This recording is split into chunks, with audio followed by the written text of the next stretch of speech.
is the show that Adam Carolla used to like. Guys, how you doing? This is Isaac. This is the old shirt Anderson. I am Tyler. Adam Carolla was on the Man Show King. And this is a movie show where we talk about movie news. Movie reviews. And every single thing in between. Did you see that awesome camera movement? No, I didn't. I liked it. Whoa, there's another one. What do you mean cameras? Cameras? That was cameras, awesome. Cameras. Where's the cameras at? That's Mr. Ron, a broadcast technology student running it. Thank you to Ron. Anyway, guys, thank you so much for watching. We really do appreciate it. We got 3 cameras today. Hold on, we're gonna do a really quick test. I'm gonna speak English for a second, okay? You ready? Mm-hmm. Fingers right here, and now we're going. Oh, now we're here. Right here. We're going camera right here one. now, okay? Camera 2. There we. Camera now 3. we go. Oh, there we go. And boom. And which one? Oh, there we go. Okay. All right. And speaking about flipping around and probably never coming to a complete conclusion, The Fugitive is getting a reboot. Oh no. That's right. Why? That's right, guys. And of course, we didn't have the logo behind me at the beginning. Isaac actually has a really in-depth story about why they're remaking it. Why are they remaking it, Isaac? Money. Money. That's why. I got a question. Do you remember The Fugitive? Do I remember The Fugitive? I forgot The Fugitive existed until I heard the news they were remaking it. Well, I actually saw The Fugitive for the first time about a year ago. I think it was playing in the Alamo Drafthouse. And I saw it, and I'm like, it's okay. It was like, it's a movie that you don't really see a whole lot anymore. It's like a movie that was like mid-budget. It was a solid action movie, and I didn't know this. It was based on a television show? Yeah, it was back in the 60s. That doesn't surprise me. It was kind of like, Mission Impossible, the whole Mission Impossible area with reboots of 60s TV shows. Yeah, for like sure. Charlie's Angels. Well, no, it's 70s. I know what you're talking about. Yeah, that like the whole rebooting of television into movies. In case you don't know anything about The Fugitive, it revolves around... Wild Wild West was one of them. Wild Wild West? Wiki Wiki Wild Wild, some people remember it as. I wish I didn't remember it. I don't know why children are cheering for that. It was supposed to be another button, but we're going to roll with it. But... in case you don't know what The Fugitive is, it revolves around Harrison Ford, who gets accused of a crime and kind of goes on the run, and Tommy Lee Jones tries to track him down. Tommy Lee Jones, I probably should preface that Tommy Lee Jones plays a police officer. It's not just Tommy Lee Jones in and of himself. I'm just trying to go vigilante and track him down. Although I would watch that. It was just Tommy Lee Jones plays Tommy Lee Jones that just gets curious and tries to go track him down. Who else does Tommy Lee Jones play? Tommy Lee Jones, that's all he does. Well, he played Two-Face at one time. Yeah. What a hit. He was, yeah, I remember that. Yeah. All I remember for that scene is the guy going, boiling acid! Yeah, right under him. Another guy that was in the movie, who was the crazy, insane dude. He played the Two-Face. He played the Riddler. Jim Carrey. He played the Riddler in it. Yeah, that crazy, insane dude. He played the Riddler. Yeah, okay. Yes, there's a lot of things, and there's a crazy man that directed it. Yeah. But this movie, the reboot, is going to have Mr. Keith Sutherland. Is this a movie reboot or is it going to be a TV show reboot? I think it's going to be a movie reboot. Well, I guess it's going to be in the vein of what? Did you see 21? The way like Keith Sutherland just kind of like encompassed the frame right there? It's almost like he just grew and he just like became the frame. Yeah, look at that. Look at that. He just became. Whoa, I like that. This is like full of crazy shows today. To do it again. Enhance. Okay, I guess that. It's not enhancing anymore. I was trying to do a Harrison Ford. We're gonna really enhance this photo. You ready? Yeah. Say enhance. Enhance. Oh, step. Well. Oh, that's Mr. Ken Watanabe right there. He's also gonna be in the movie. Oh, is he gonna let them fight in it? Yes, and that's a phrase that nobody else has ever used in their entire lives. Let them fight. Okay, so what? I don't know who should direct this. The original one was directed by a guy named Andrew Davis, and he directed a bunch of these. What was Steven Seagal movies like Under Siege and Above the Law and stuff?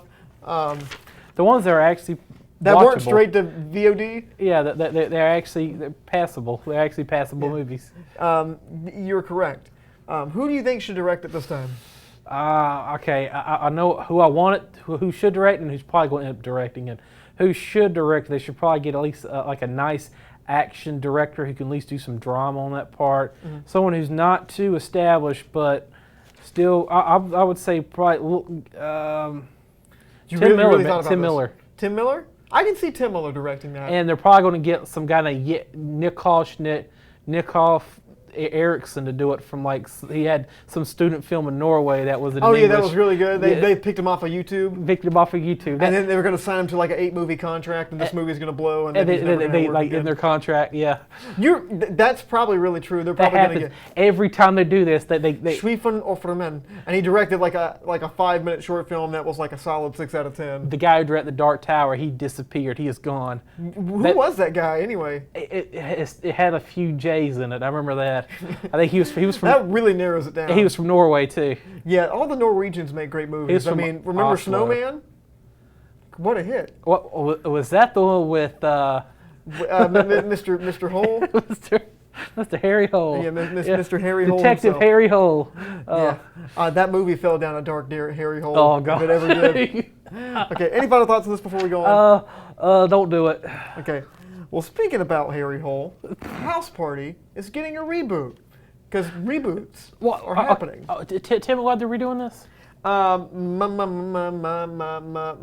Nostalgia. Now I got a question for you. Have you seen House Party?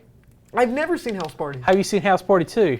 I know House Party 2 is not very good, but have you seen House Party 3? I didn't know there was a House Party 3. I think there's all the way to 4. And let me put it this way: the first was actually passable. It was like a nice kind of indie film, kind of the same the vein of like Do the Right Thing, kind of. Yeah. And then like the other ones are just absolute garbage. Okay. So like, why remake it? I mean, and I was hoping they're getting away from the House Party movie, you remember they had like They're like the National Lampoons kind of things, where it just keep happening. Project X, and what was the other one they had a few years ago with the? I don't even remember. All these Project Party movies. Yeah, like where it's like we're gonna do the best party in the world, and we're gonna do all this great. But nowadays, they gotta like probably add a lot more vulgarity into it just because they can. This one seems almost like it was almost kind of wholesome, to my knowledge. It was wholesome. Where it's just like, we're going to get all the chicks here, we're about to have some fun, we're going to dance. Now it's like, how much drugs can we get? I think Regina was in it from Martin. I would say Regina. Oh, she was? I think she was in it, Okay. Regina. I don't remember that actress's name, but Mr. Kid and Play, I think they're still around, they're still alive. One of them's down there at State teaching music. Wait, really? Yeah. You're talking about NC State, like North Carolina State. That's crazy. Anyway, this movie is going to be produced by Mr. LeBron James himself. Ooh. Because LeBron James is trying to dip his toe into the entertainment industry because he is now part of Space Jam 2, or the Space Jam the reboot, and also this movie. Speaking of Space Jam, I recently went down to the Michael Jordan museum in Cape Fear. You told me about this off camera. So I was there, and I was like, "Oh, this is cool." Michael Jordan, he grew up there. So they had a special section. It was the Michael Jordan Museum section, and it was him as a kid all the way to as an adult. And about like 1997, there was a little gap right there in the timeline. It was like something right there was missing, something big. I was like, what happened in '97? That it's like he had an uneventful year. It was like Space Jam happened, and also his baseball career, and apparently baseball career too. You got to remember that. And apparently that's been stripped from the record. Space Jam never happened. But so many people love that though. I kid you not. If you bring it up, it never happened. Okay, well this movie it's like Tiananmen Square. It didn't happen. That's a whole other thing. 1997, nothing happened in theaters. Happened. Yeah, nothing happened in theaters. It just goes 1995, 1996, 1998. Yeah, it was like nothing happened that year. But anyway, real quick before we go on to the next topic, do you know who's directing this? It's probably going Coogler.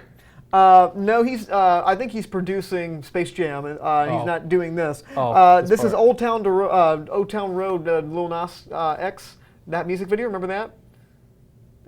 He's not directing it. Well, was that English you just said? Lil Nas X, Old Town Road. The music video for that, the guy that directed, his name's Cal Maddock. That sounds like programming code. I'm not going to lie, man. It did sound. This is the guy. His name's Cal Maddock, and the guys. You ever seen the show Atlanta? I've seen Atlanta. Okay, so Atlanta, the writers Stephen Glover and Jamal, I believe is Laurie, they're going to be writing this. Donald Glover, Stephen Glover. Stephen Glover. Oh. This must be Donald Glover's cousin that he hired on the writing staff. But Yeah. I think those two people are pretty competent choices, especially for the source material. I think they're really. I'm kind of interested, but at the same time, I don't care just because I don't know too much about House Party. But any final thoughts on this before we go on? I can't wait for the Medea parody. Like Medea has a house party. But I'm sure that's already a thing. They're like those things are like the National Lampoon's movies, where they just like knock them out like on a weekend when like nobody's doing anything in between shooting the real movies. And Tyler Perry's Private Lot. Yes. Yeah. And it's like $100 million. The man owns a city. I'm not lying. The man has a city. Whoa! Did we see that? Did you see?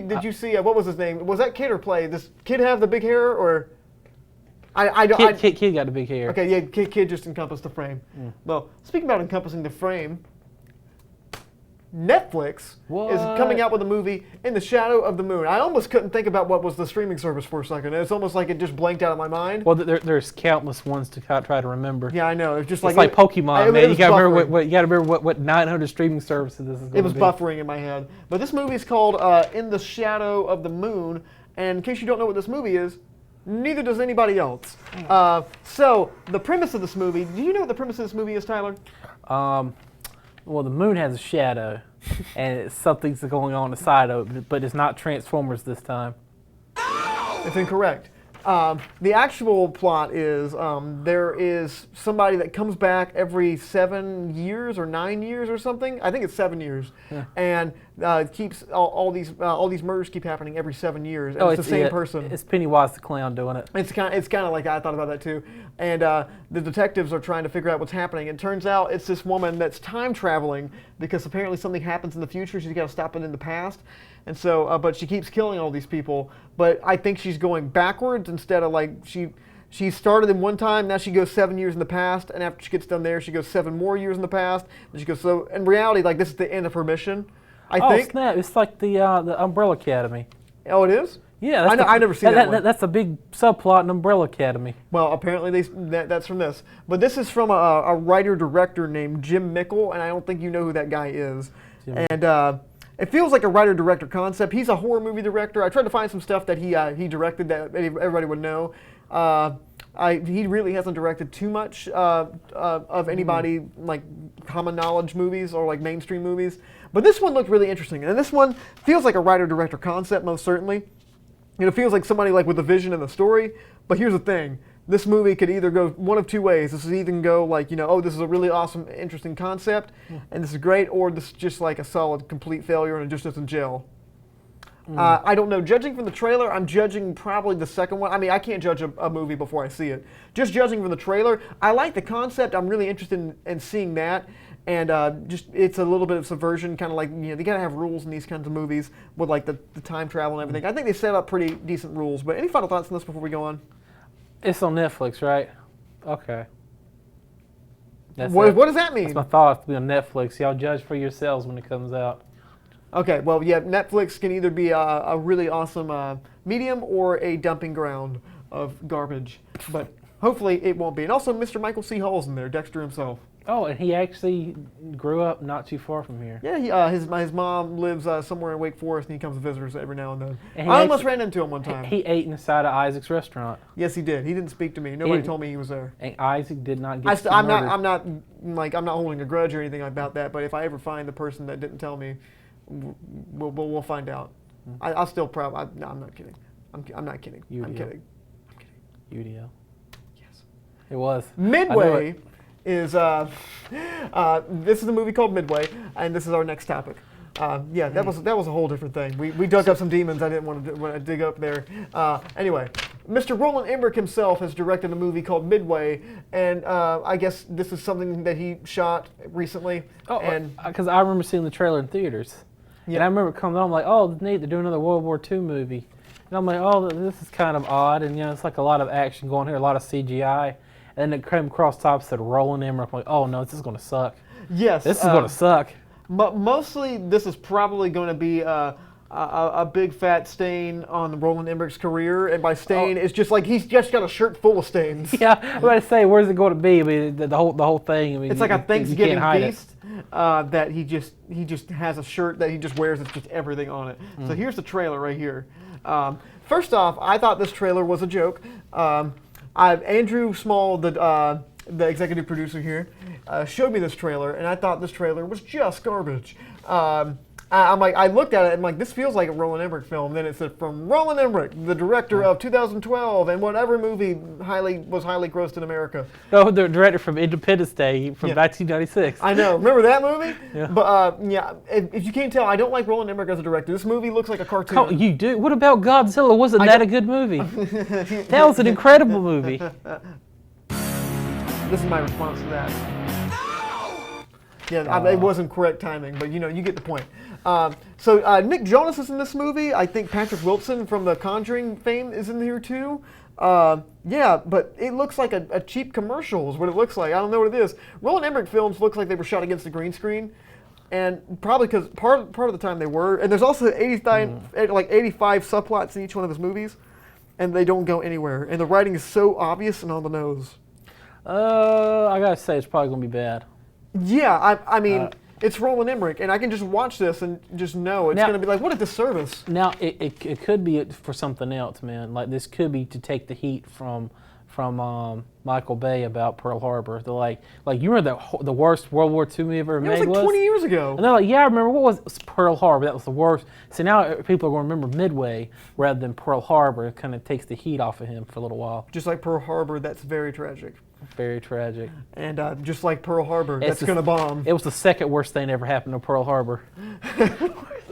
Quality. But anyway, yeah, maybe some people, like dumb people, will see this and like, that was a good movie. And your dad will watch it on FX, and then during Thanksgiving, him and his uncle will have a small conversation about it. And then your great uncles watch it, and he's like, it starts remembering, and he starts having the flashbacks. He wouldn't have flashbacks from this. He's like, what in the world is this video game you're playing? He's like, I remember that. Tell him not to go. It's a trap. There needs Tell to him be not more to blood, go. more guts, more planes crashing into you. I remember, oh Lord, I remember that. Tell him don't do it. Don't do it. Then he'd say it's an ambush. Don't do it. See, look at that. Did you see that shot? That looks so bad. It's a horrible shot. That looks so bad. And then obviously after your uncle says that, he'd probably say something really vaguely racist, and you put him back in the nursing home. And, he leaves. He's got PTSD because he was actually there, and you got PTSD from watching this crappy movie. I got PTSD. So it's like something you can share with the family. I don't want to share anything with my family like that. But anyway, guys, thanks so much for watching. You can find us on Facebook.com/Studio67NCC or YouTube.com/NashComCollege. And you can leave us a comment there and tell us what you think about everything that we've talked about so far today. But anyway, we're going to take a really quick break. When we come back, we're going to be talking about Brittany Runs a Marathon. Stay with us. Oh, what was that? Was that a head? NAIL is a leadership organization that focuses on mentoring young men to achieve leadership. and success. We help. We learn, We work. we lead.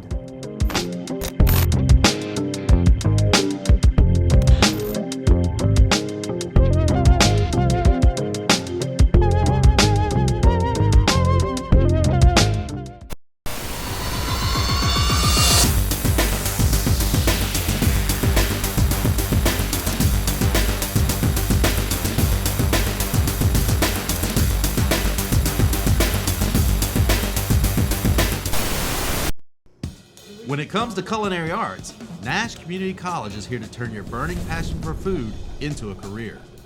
Our chefs, with over 70 years of highly qualified industry experience, are here to point you in the right direction, teaching and handing down classical culinary techniques that will improve your skills and help you cut your way into the food industry.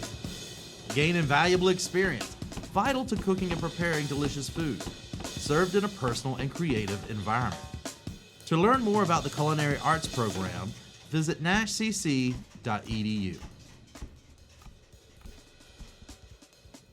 Welcome back to Big Bang Cinema. My name is Isaac the Tangent Wangent Anderson. I am Tyler. I went to Pawnee and Keene. And that was Mr. Ken Watanabe. He has soft cheeks. Guys, speaking about soft cheeks, we saw a movie this week. And Tyler, what was that movie? Brittany Runs a Marathon. That's correct. So Tyler, what is Brittany Runs a Marathon about? Brittany wants to lose weight, and she runs a marathon. Well, You did it! Thank you for watching Big Bang Cinema. Thank you so much for watching. If you want to leave a comment, you can leave a comment at Facebook. Mr. Ken Watanabe doesn't approve. You like that, Mr. Ken? You like that? We will not fight each other. Go away. Can we do that one more time? Hold on. Can we drop him back down? You ready? There. Grab him. Go ahead. Go back up. No. There we go. Sorry, I just wanted to do that. Okay, so Tyler, what did you think? we got to get through this review. So, what did you think of Brittany Runs a Marathon? It was a basic movie for a basic girl. Yeah, you're very right. I'm kind of on the same wavelength. I thought this movie was, I'm veering on okay and a little bit into not interested. It was one of those movies where they could have thrown Amy Schumer in there, but they didn't. Well, this is like Amy Schumer if she was more likable. This is kind of like Great Value Amy Schumer. And even the movie theater I was at, they showed a disclaimer for like not talking and texting of Amy Schumer before the movie. So I'm like, obviously there was definitely comparisons. Definite comparison. You think they wanted Amy Schumer? They just couldn't afford her? No, I think they didn't because she's obnoxious and all her movies bomb. Well, yeah, you're kind of. I mean, the Trainwreck did pretty well, right? That was it. Yeah. She did Snatched. She was talking about how horrible it is to stereotype immigrants, and then she did a movie about getting kidnapped by them. I never saw that one, yeah. So. But yeah, this girl did a really, really awesome job as the main character, Brittany. And if you don't know the plot of the movie, basically, Brittany is kind of, she's kind of a party girl, and she does all, and like she's really lazy, and her whole life's kind of falling around her, and she's about 27, 28, and she goes to the doctor that she finds on Yelp. And the doctor basically says you got to lose weight, or you're gonna, you get really sick and die. You're on the verge of fatty liver disease. And so she starts running, and then she kind of gets hooked on running, and she wants to run a marathon. And that's kind of like, I know that it's kind of in the title is what it is, but to me... And she has her downs, though. I think she gets the sprain, and she can't run. Well, don't spoil a movie. Well, there's no movie to spoil. We spoiled it when we gave the title. Well, I mean... The Brittany Runs a Marathon. Bam, that's the plot. But there's more in between it, okay? And the reason why I'm kind of on the veer of like not really being crazy about this movie is because it was just so standard any movie tropes. And see, before I went to this movie, I didn't know this was based on a real story. A real woman's journey. A real woman's journey, a real Brittany. I had no idea. And the biggest problem with me was like, you watch any sort of indie movie and they all have the gay best friend character. She's always interested in a guy. Her life is so inclusive. Yeah, I know. Her life, she has a great diverse group of friends. And they have, chit chat, and her best friend's a jerk, and then they have like one scene where like she stands up to her best friend and then sees her best friend somewhere else and then tells her best friend, I'm doing what I want because that thing you did 2 scenes ago. Quit spoiling the movie. Well, I see, now we are in spoilers. We are in spoilers for Brittany Runs a Marathon. But like these are the tropes that you find in these movies. And like the guy that she thinks is a jerk and it's like, oh yeah, I would never get with that guy, and then she gets with that guy at the end. It was more tropes than a Hallmark movie.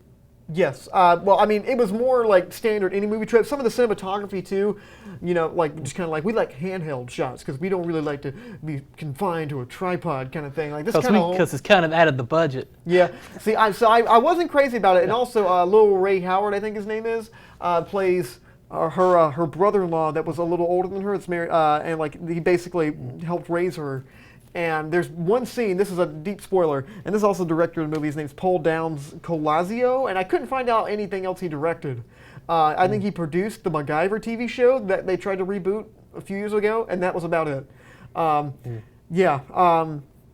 So about halfway through the movie, obviously, like you said, I knew this story before even going in. Like the first few scenes. It is. She runs a marathon. This is the title. If you've ever watched any sort of independent film, basically, like she gets into something that seems like it's going good, then she hits her trials and tribulations, and she goes too far and winds up hurting herself, and she can't run the marathon. And all her friends do, and she loses touch with everybody. And a few of those things are kind of cool, like the way like the character stuff, her not being able to communicate with her friends, her not wanting to be, let anybody in her life. But they had to have a really on-the-nose scene with Lil Ray Howard and her sitting there after she blows up at somebody at the party. That was like a very overweight woman, and she lost all this weight, and she like went on a tirade about how like this woman's fat, and and like started calling her fat into her face and stuff. And Lil Ray Howard basically says, "You ever think this was never about the marathon? This is about making responsibility for yourself."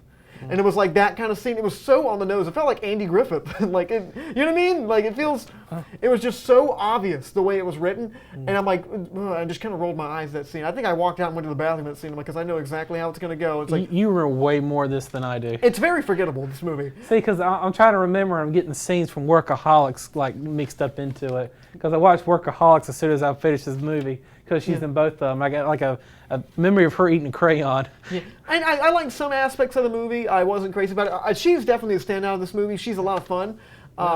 She, like you said, she's kind of like different kind of Amy Schumer, but she's funnier than Amy Schumer. Yeah, she's not. Well, she doesn't make your stomach churn. Yeah, and she's not obnoxious.